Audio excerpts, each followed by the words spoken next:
cordial bonjour à tous, je suis très contente de vous retrouver pour ce haul achat manga. Voilà, ça y est, on reprend un peu le rythme habituel. Merci à ceux qui m'ont suivi sur les 3 vidéos consacrées à l'exposition au musée Guimet Manga Tout un art. Si vous ne les avez pas encore vues, je vous invite fortement à les voir parce que c'est une exposition exceptionnelle, magnifique, entre les trésors du musée Guimet et puis des œuvres exceptionnelles, des planches exceptionnelles. Si je vous parle de Naruto, Dragon Ball, La Rose de Versailles, Astro, waouh, ça vous donne le vertige? Bah ouais, effectivement, ça donne le vertige. Et tout ça, ça se trouve à Guimet en ce moment jusqu'au 9 mars prochain, donc fort... De quoi se plaint le peuple? Allez-y, vous allez bientôt avoir les vacances de fin d'année, alors faites-vous plaisir. Si vous n'êtes pas forcément parisien, c'est peut-être l'occasion de faire une petite virée. Si vous êtes en région parisienne aussi, et puis si vous êtes vraiment au fin fond de la France ou à l'autre bout du monde, eh bien mes vidéos sont là pour vous partager ces trésors. Alors, voilà, maintenant on repasse sur le format haul achat manga. Cette fois-ci, beaucoup de suites, une nouveauté, un collector. Bon, ok, restez quand même. Oui, parce que bien sûr, on a nos chouchous, on aime bien en parler. Et puis, malgré tout, une nouveauté qui est quand même totalement atypique. Je crois que je l'ai vue nulle part ailleurs. Et pour une fois, je vais vous ouvrir le collector que j'ai acheté. Non, je ne l'ouvrirai pas en Suisse comme je le fais d'habitude, où je vous fais saliver et je vous dis coucou, je vais l'ouvrir dans mon coin. Non, cette fois, puisqu'il n'y a pas beaucoup ou quasiment pas de nouveautés, je fais amende honorable et je vais vous l'ouvrir en direct. Voilà, donc le haul achat manga, c'est parti, les suites. Alors, une très bonne série qui s'achève en 3 tomes, donc une trilogie chez Nabban. Je veux bien évidemment parler de l'Auberge des Saisons Perdues d'Ozumi. Franchement, magnifique, on suit les saisons à chaque couverture et on en apprend un peu plus sur ce couple que vous voyez en couverture. Lui, c'est celui qui guide les gens jusqu'à l'auberge. Je ne veux pas spoiler ceux qui ne connaissent pas l'histoire, mais voilà, c'est une auberge tout à fait particulière. Elle, c'est la patronne de l'auberge, voilà, et elle a perdu la mémoire, elle ne sait pas qui elle est, et finalement, ils vont se retrouver sans se retrouver. Est-ce que j'ai spoilé? Je ne sais pas, mais en tout cas, ça a un goût d'umami typiquement japonais, et on revient complètement sur leur histoire dans ce tome, on revient complètement à la genèse de comment ça a commencé. Et j'ai beaucoup aimé, j'adore le dessin, la façon dont Ozumi traite la psychologie de ses personnages, leur cheminement personnel, intellectuel, sentimental, j'aime beaucoup. Donc surtout, ne passez pas à côté de cette pépite qui nous est donc proposée par Nabban en 3 tomes. Ensuite, attendez, je passe par là, voilà. Alors, je vous en avais parlé dans ma vidéo sur la musique dans les mangas et vraiment, j'avais trouvé ça très frais. Alors, j'avais eu quand même une petite hésitation à la fin. Il semblerait qu'on partait sur un triangle amoureux et comme l'autrice nous avait proposé quelque chose d'un petit peu plus rafraîchissant, je m'étais dit, zut, on repart sur un schéma classique. Donc là, je vais avoir ma réponse sur le nouveau manga de Keiko Iwashita, qui est la mangaka de Mon colloque d'enfer, You Rock Me. You Rock Me. Donc on suit des étudiants pour changer un petit peu, on n'est pas au lycée et ils ont beaucoup plus de maturité, ils vont beaucoup plus vite en fait que les lycéens qui me mettent 3 plombes à se tenir les mains et à s'embrasser. Ouais, je sais, je suis un peu voyeuse sur les bords. Et donc voilà, donc on suit une jeune fille, Hibari, qui est donc une étudiante graphiste, et Gaku, qui est un super Il est doué en tout, c'est très, très énervant, il est beau, il est doué, il sait dessiner, il sait faire de la musique, enfin bref. Et il est tombé sous le charme d'Hibari et en fait, voilà, les choses se mettent de telle façon qu'ils arrivent à s'avouer leurs sentiments, mais un ami d'enfance d'Hibari débarque à la fin du premier tome et c'est là qu'on va avoir un petit peu ce qui se passe dans ce deuxième tome. Alors moi j'ai bien aimé les dessins, je les trouve très très fins et j'ai bien aimé aussi la façon dont l'autrice faisait avancer ses personnages. De toute façon, on en a eu déjà une bonne esquisse, voire un bon développement complet dans Mon colloque d'enfer, que j'avais beaucoup aimé. Donc on va voir ce que ça donne sur ce nouveau tome. Est-ce que ça va complètement me plaire? Est-ce que je vais poursuivre la série? Telle est la question. Avons-nous une déclaration aujourd'hui? Une belle déclaration? Oui, je vous offre cette déclaration. Voilà, une belle déclaration et nous en restons là. Voilà, parce que sinon, vous aurez tout lu quasiment avec moi.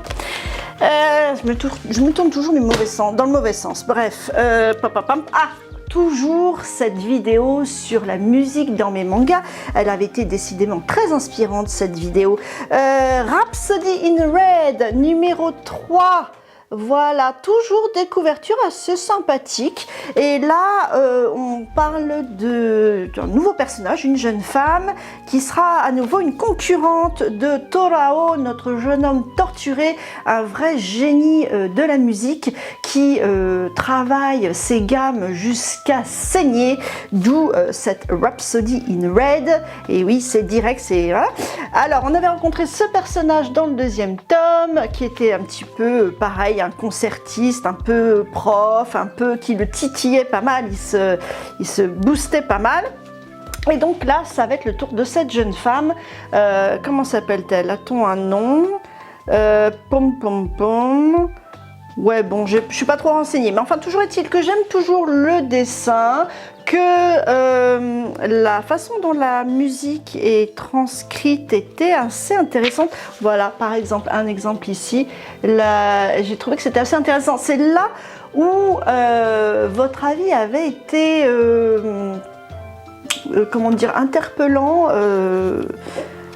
Voilà, par exemple. Oui, interpellant parce que, effectivement, des mangas sur la musique en animé, tout de suite c'est merveilleux, ça passe. Je pense à Carol and Tuesday, je pense à Yola in April, voilà, c'est mythique, c'est magnifique, etc. Qu'est-ce que ça donne en manga? Mais malgré tout, en manga, vous avez quand même des bonnes transcriptions. C'est comme dans Blue Giant, c'est pareil, ça donne de la puissance. Quitte à ce que vous écoutiez de la musique en arrière-fond, un peu dans le style, hein, avec Blue Giant du jazz, You Rock Me du rock, etc. Donc, non, franchement, c'est cool. Et puis, moi, je l'aime bien, notre petit Torao. Je l'aime bien, franchement, il a un petit air, vous trouvez pas qu'il a un petit air de Karine dans le palais des assassins? Ça doit être les dents qui font ça. Non, c'est son pendant masculin, je trouve ça marrant. Enfin, ça bouge bien dans ce tome, donc je vais pas complètement me spoiler, mais je poursuis cette série vraiment avec assez d'enthousiasme. Donc, hop. Alors, je manque à tous mes devoirs, je suis un peu trop rapide. On était bien d'accord que pour You Rock Me, c'était édité chez Pika, donc tome 2, et que là, pour Rhapsody in Red, c'est édité donc dans la collection Moonlight Edition chez Delcourt Tonkam, et donc 3e tome. Voilà. Voilà, je me tourne du bon côté. Rien à voir, ça y est, nous avons perdu la musique, nous n'avons plus de musique, donc voilà, nous ferons en silence radio. Nous partons plutôt sur peut-être un tempo de shamisen. Je poursuis avec assez d'intérêt Remède impérial, tome 6 de Toru Imuka. Imuka, il n'y a pas de A en plus, Imuka, chez Kurokawa. Et une couverture plutôt dans les verts, olives, voilà, avec nos personnages, de nouveaux personnages, des personnages qu'on suit. C'est toujours très marrant, c'est très léger, on apprend des trucs malgré tout hein, sur cette petite chirurgienne qui officie plus ou moins officiellement à la cour impériale, puisqu'elle a été débauchée par le prince impérial qui essaye d'assurer sa place. Voilà, on avait ce vieil homme un peu rigolo, un peu spécial dans le dernier tome, le tome 5, qui avait un petit peu fait déclencher les choses pour la pousser à se lancer, à ouvrir son cabinet en ville pour la population. Donc voilà, non, ça m'a l'air sympathique comme tout. Voilà, il y a de quoi faire, je pense qu'il y a des rebondissements, on est content de retrouver les personnages.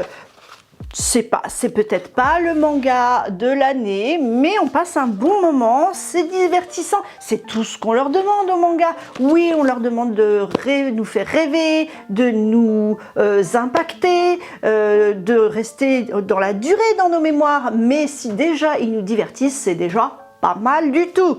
Donc voilà, ce tome 6 de Remède Impérial, l'étrange médecin de la cour, et bien ma foi, ça fera mon 4 heures. Ensuite, oui, vous voyez, oui, avec ce sourire niais bref, je chante, j'ai les petites ailes, les petits anges, tout ça. Pourquoi? Parce que Isabella Bird, évidemment, à qui j'avais consacré une vidéo dans mes débuts prometteurs de influenceuse manga, youtubeuse à mes heures perdues, et donc nous en sommes déjà au 12e tome, une magnificence qui se mérite, parce qu'évidemment on l'attend un petit peu à chaque fois, mais forcément c'est une œuvre d'art, hein, c'est comme Magus of the Library ou Bright Stories. Waouh! Ouais. Les détails. Donc on suit Isabella Bird, des fin 19e, début 20e, plutôt fin 19e, qui est au Japon, dans un Japon que personne ne connaît. Elle a réussi à aller tout au nord du Japon, chez les Ainu, c'était son objectif. Elle a traversé tout le Japon avec son guide qui lui avait été retiré, puis après qui est revenu, etc. Donc là, elle est chez les Ainu et ça travaille sérieusement. Alors attends, j'ai quand même une question, j'ai quand même quelque chose qui m'interpelle, c'est les yeux. Je sais pas. Donc de Taiga Sasa, je sais pas. Alors est-ce que ça fait longtemps? Oui, là déjà je reconnais un peu plus, mais il y avait quelque chose dans les yeux que je reconnaissais pas dans le trait de Taiga Sasa d'habituel. Je sais pas, il faudrait que je compare. Bon, en tout cas, le détail, le sens des détails, le côté anthropologue, moi ça me réjouit. Je trouve que c'est une pépite, Isabella Bird, vraiment des aventures en immersion, c'est magnifique, en immersion avec les Ainu, voilà, c'est peut-être mieux encore que Golden Kamuy. Bref, oui, j'ai osé le dire. Mais bon, chacun ses marottes. Voilà. Bon, on va s'arrêter là, mais pour moi, c'est un must-have, vraiment, à avoir. Une super aventure, une super série. À préciser, bon, au niveau de ses yeux, là, je me souvenais pas que c'était des grands yeux comme ça, à la Rose de Versailles, mais bon. J'essaierai de faire des points de comparaison avec mes anciens tomes, mais ma foi, chez Kiyun, collection Kizuna, 12e tome, Taiga Sasa, Isabella Bird, voilà, on a résumé mon petit bonheur. Alors, oui, une autre petite Madeleine de Proust que je vous propose régulièrement, qui se poursuit, alors du coup on n'a pas à attendre entre deux, eh bien l'Empire du thé, n'est-ce pas? L'amour est dans le thé, c'est bien mignon, on est au tome 9 de Umebachi Yamanaka, et on suit notre petit couple qui est toujours en couverture, et ma foi, il y a des choses qui se passent. Que se passe-t-il? Non, je vous rassure, il se passe rien. Oh, c'est pas drôle. Bon, bref. Ils sont très sages, ils sont très sages. Ils se font des gros câlins, c'est bien mignon. Bon, mais avec tout ça, on fait quand même du thé. Hein, et on suit la romance entre les deux. Mais on suit quand même, on a payé pour ça, le savoir-faire du thé au Japon. Et on a plein de gros câlins au milieu. Voilà ce qui est en gros l'amour est dans le thé. Bon, ben voilà, c'est une petite madeleine à déguster, un petit bonbon au matcha, et puis voilà, comme dirait l'autre. Bon, on a dit, c'était chez Glénat, hein, n'oublie pas de préciser. Ah, alors, celui-là, il me pose problème, parce que je me suis laissée complètement dépasser par cette série. Je crois que je n'ai pas lu de tome de cette série depuis le 19 ou le 20e tome. Oui, ils m'ont perdu. Et pourtant, c'était une série chère à mon cœur. Il va falloir peut-être que je reprenne les choses en main, peut-être pendant les vacances de fin d'année. Je veux bien évidemment parler de... Voilà, lui là, Hanako-kun. Toilet Bond Hanako-kun des Aidalro, tome 23, jaune canari. Bon, c'est toujours magnifique, il n'y a pas à dire, je sais absolument pas ce qui se passe dans ces tomes-là. Je ne sais pas, je sais qu'on retrouve nos personnages préférés, on retrouve Aoi. Voilà, bon bah écoutez, hein, je peux rien vous dire, ne nous spoilez pas en commentaire malgré tout, même si vous cherchez à nous rendre service. On rattrapera la lecture en temps et heure, mais bon, ma foi, il y a, comme avec le remède impérial, eh bien, ma foi, il y a toujours des choses qui se passent, on est content de retrouver les personnages, on est content de retrouver le graphisme, que demande le peuple? Voilà, et donc 23e tome chez Pika Édition. Hop, hop. Donc là on a fait musique, thé, voyage, retour dans le passé, cuisine et romance, voilà. Non mais vous savez, il y a la romance partout chez moi en général, s'il y a une thématique, il y a la romance à côté, voilà. Bref, Couteau et piment vert, tome 8 chez Le Lézard Noir de Yuki Izoya. Eh bien, j'aime toujours autant, voilà, vous n'y couperez pas, vous l'aurez à chaque fois qu'il sort. Moi, j'aime bien, franchement, je dis c'est la révélation du talent au féminin, c'est l'équilibre dans le couple, et puis voilà, et puis malgré une époque pas facile, on est dans les années 50, entre 53 et 58, dans ces eaux-là, post-guerre. Et voilà, je sais plus où on en est, hein, voilà. Qu'est-ce qu'ils nous disent? Fuite de Suzune Tata résolue, on coche la case. Oui, c'était la belle-sœur voilà, d'Amane. Anniversaire d'Ishika, ta. Et c'est parti, qui est-ce qui est parti faire ses études aux États-Unis? Le cadet des Yamaguchi. Ah oui, hein? Ok, bon, bah... Enfin, de toute façon, on n'ira pas s'ennuyer, il y aura toujours quelque chose à faire, il y aura toujours une super recette proposée, gâteau à l'omelette. Bon, ça n'a pas l'air bien compliqué tout ça. Et voilà, une recette entre deux péripéties. Ouh, mais ils sont beaux comme des désastres là. Par contre, c'est un petit peu plus tôt que l'époque à laquelle ils vivent, alors je ne sais pas.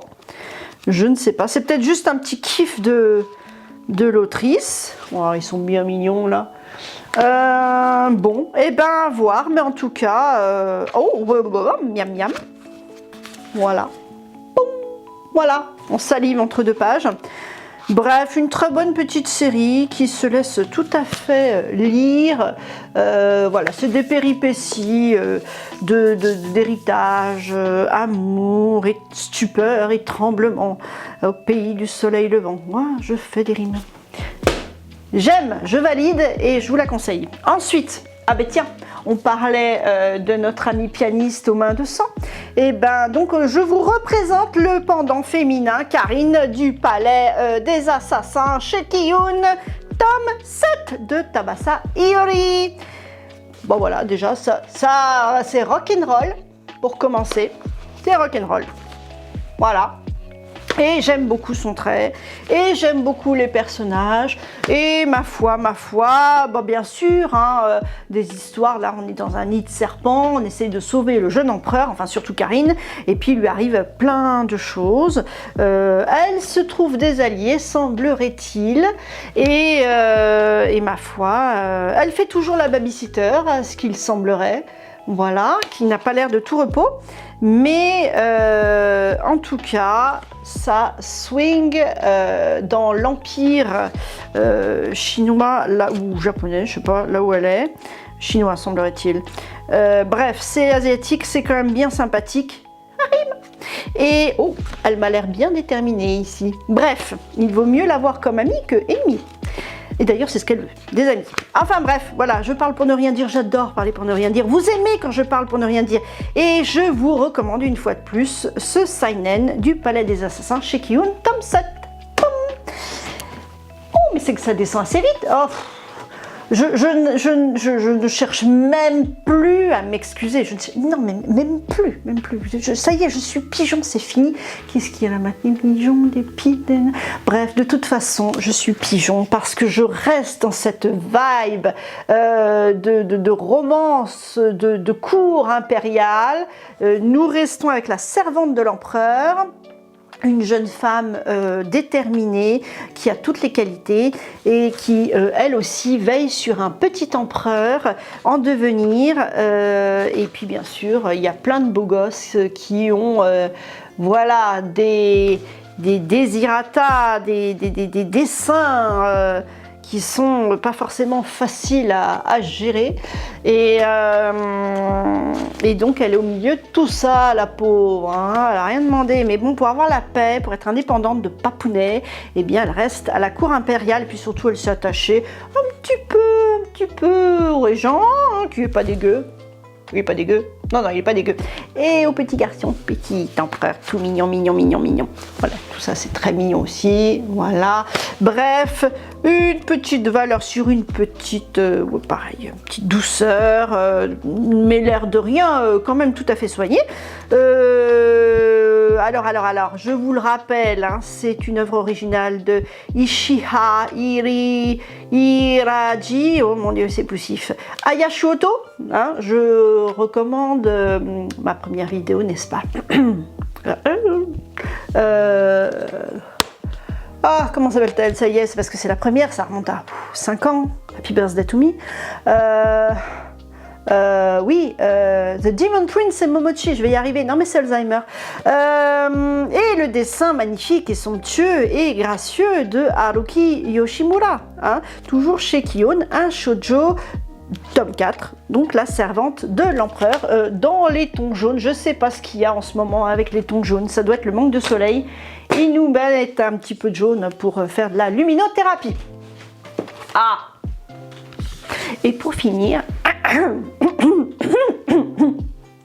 j'essaie de me éclaircir la voix pour rendre hommage à une découverte, à un coup de cœur, à une valeur sûre. Oui, non, mais rien de moins. Je veux bien évidemment parler de la suite de l'excellent Servant Beast. Oui, Servant Beast, tome 2 de Suzuka Morino. Oui, tout à fait. Et ma foi, ça m'a fait aimer les anthropomorphes. Oui, et le gentil petit Hal qui est tout à fait bien mignon. Enfin, sauf quand il se transforme.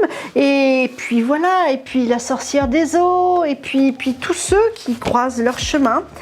Et c'est passionnant, nous avons ici le grand frère badass de Hal, un peu trop protecteur, et c'est magnifique, voilà, je ne voudrais pas le faire tomber tellement j'en perds mes mots, mais voilà, c'est une totale découverte, j'ai totalement kiffé, c'est tout à fait ma cam, et ça m'a plu à tout point de vue, l'intrigue, les personnages, le découpage, la maîtrise.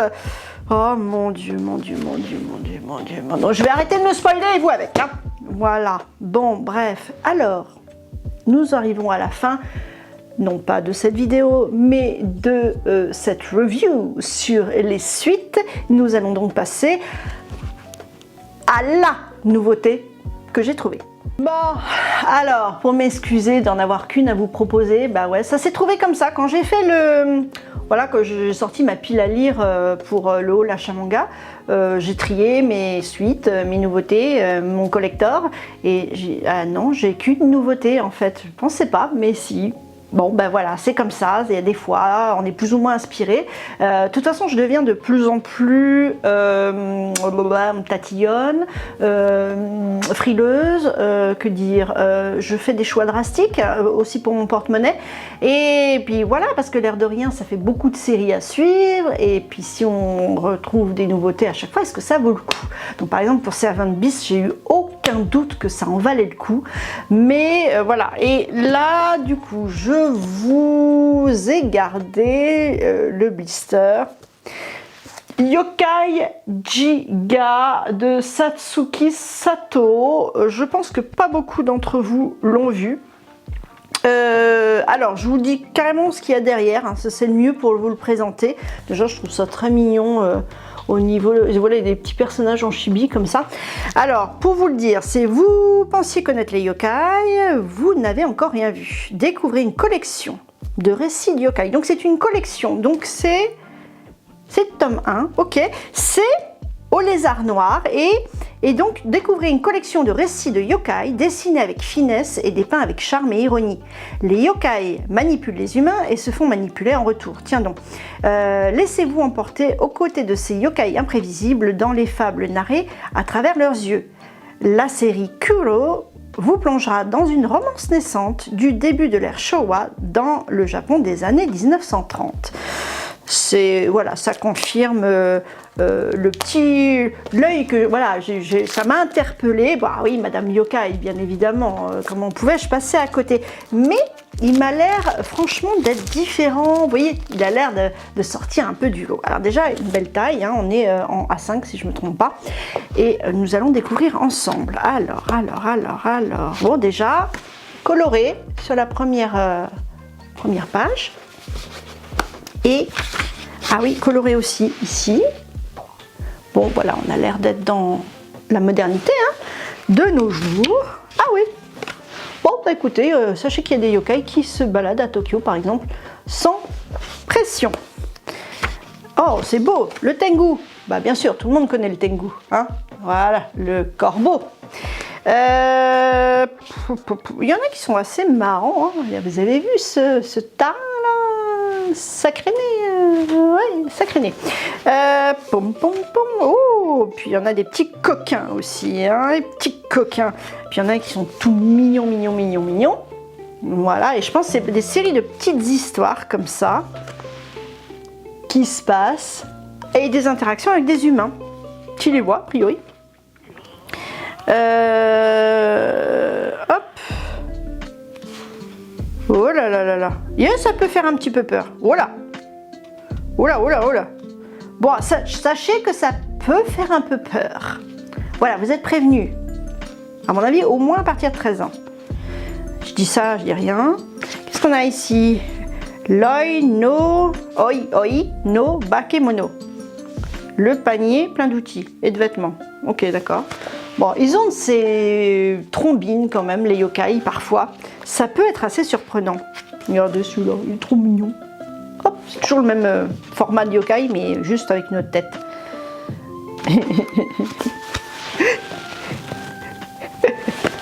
Bref, il y a un peu de tout.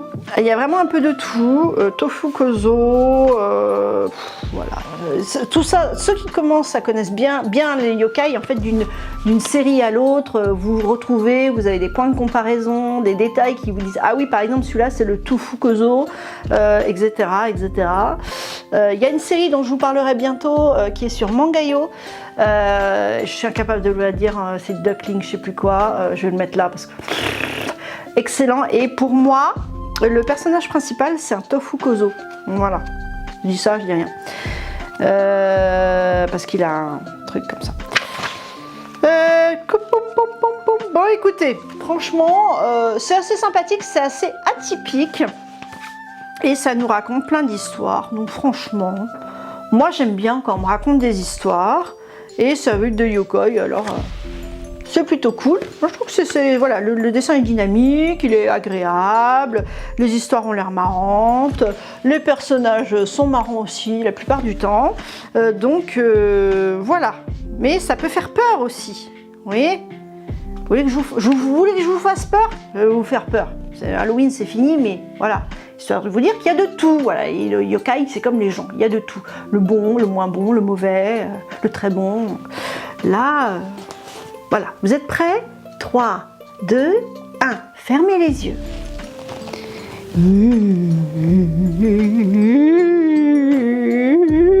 Bon, ok, c'est bon. C'est fini. Voilà. Voilà. Et ça finit gentiment comme ça. Voilà. On peut quand même faire de beaux rêves. Si.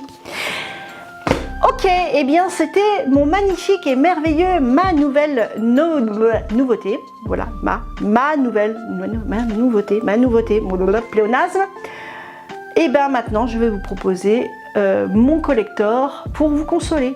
Alors, voilà, oui, une série que j'adore toujours, encore et encore et encore, et l'animé tout autant, si, oui. Voilà.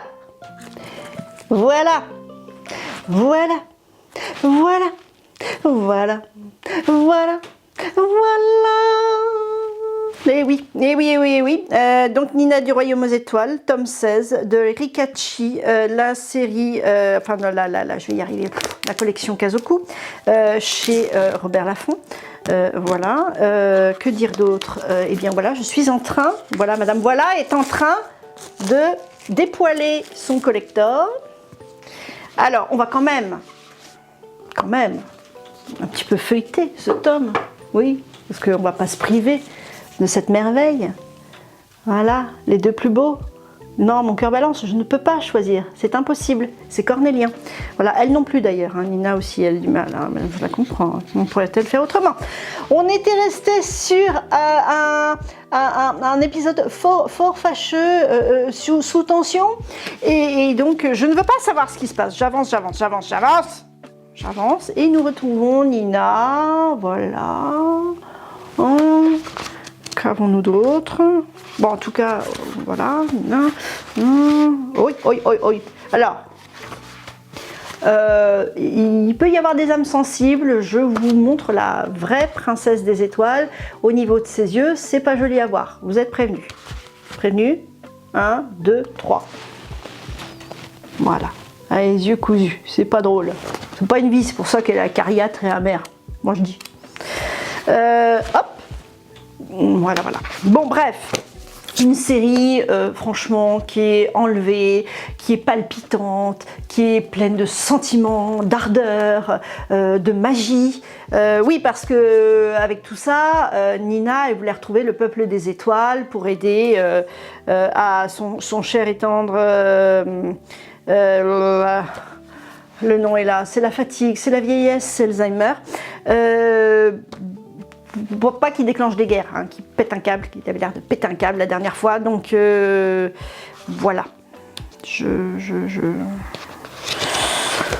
reste sur ma faim. Et alors, pourquoi j'ai pris le collector? Parce qu'il proposait un cadeau, somme toute, déjà plutôt sympathique.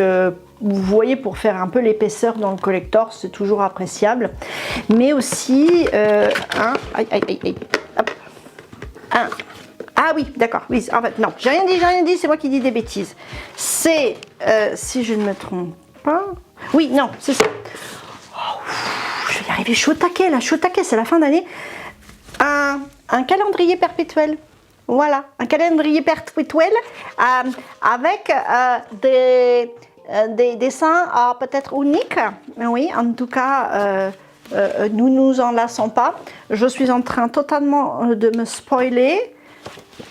Mais c'est pas grave, c'est magnifique. Vous savez à quoi ça me fait penser en qualité, malgré tout, hein. Il y en a qui seront peut-être pas d'accord, mais moi ça me fait penser à l'atelier des sorciers, hein. Il y a quand même quelque chose qui s'en rapproche quand même dans le travail autour des personnages, des décorations, etc. On va arrêter de se spoiler, mais une très bonne idée. Rikachi, Love sur toi, toujours cette série. Peut-être pas aussi longue que Yona, mais et je suis prête à la suivre assez longtemps. On verra. Up to the author. Donc, on arrive cette fois à la fin de ce haul achat manga. Qu'en avez-vous pensé? Qu'en avez-vous pensé? Qu'en pensons-nous de ce haul achat manga? Ma foi, complètement barge, au taquet, elle me fatigue, elle me fatigue. Vous avez mal à la tête? Ouais, moi aussi j'ai mal à la tête, vous avez raison. Bref, pas mal du tout, enfin de quoi lire pendant les vacances de fin d'année à Donf. Enfin être à jour peut-être de mes lectures. Est-ce que vous aussi vous avez des piles à lire grosses comme ça? Et après, n'hésitez pas à me dire en commentaire où vous en êtes, vous, dans vos pales, dans vos achats manga. Et puis éventuellement, si vous avez des désirata pour la chaîne dans les prochains mois. Moi, j'ai plein d'idées, hein, vous inquiétez pas, j'ai de quoi faire, mais ça reste aussi votre chaîne, je le dis toujours.